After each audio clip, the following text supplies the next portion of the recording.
realtà della cultura, dell'identità di questi territori.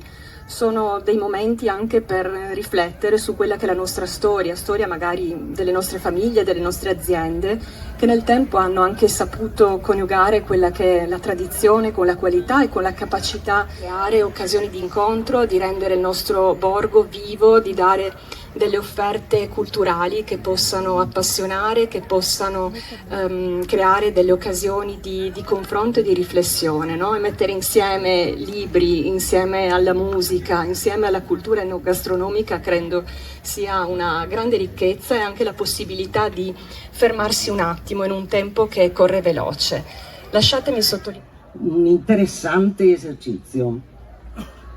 Ha scritto Vini e spumanti, il vino, gli abbinamenti ideali, esercizi spirituali per bevitori di vino, anche questo è un titolo che cattura subito la nostra fantasia.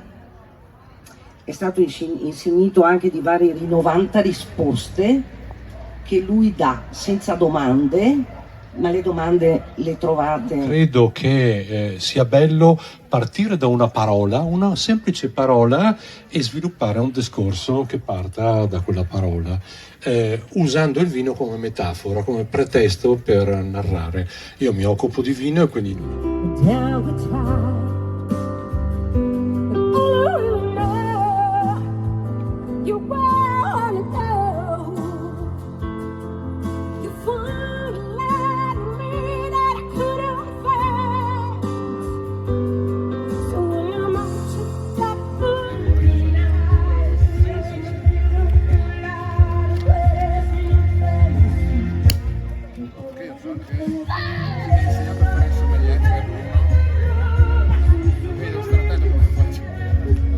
Prego. No, prego. Sei in taglio?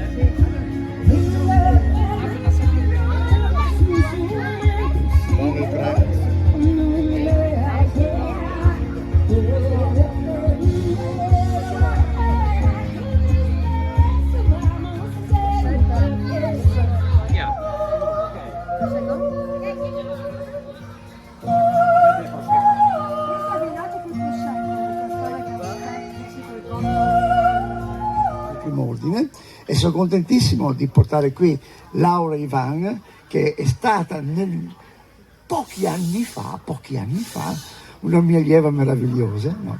Per la quale ha fatto... Senti, fagli togliere lo sgaso che lui se no gli fa male. Dai Stefano.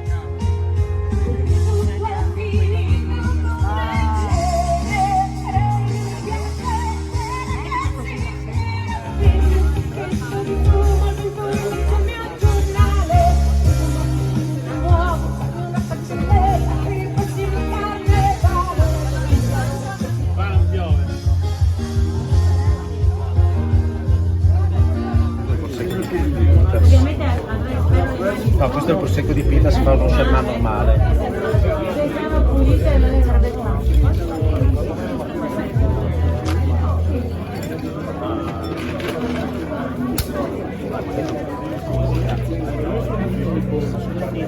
Aspetta. Rifacciamo. Bene. Devo spostarmi? No, tranquilla, stai lì. Vediamo come stanno sempre. Ok.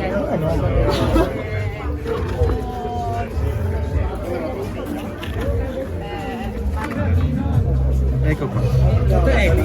Sì. Vai, Matte.